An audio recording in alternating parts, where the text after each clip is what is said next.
मंजुलभाषिणि वेदनुते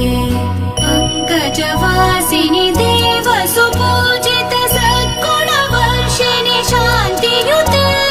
जय जय हे मधुसूदन कामिनि आदिलक्ष्मि जय पालय माम् जय जय हे मधुसूदन कामिनि आदिलक्ष्मि जय पालय माम्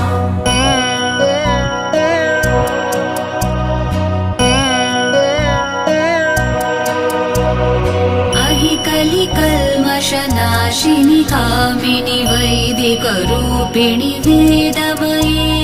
क्षीरसमुद्भव मङ्गलरूपिणि मन्त्रनिवासिनि मन्त्रनुते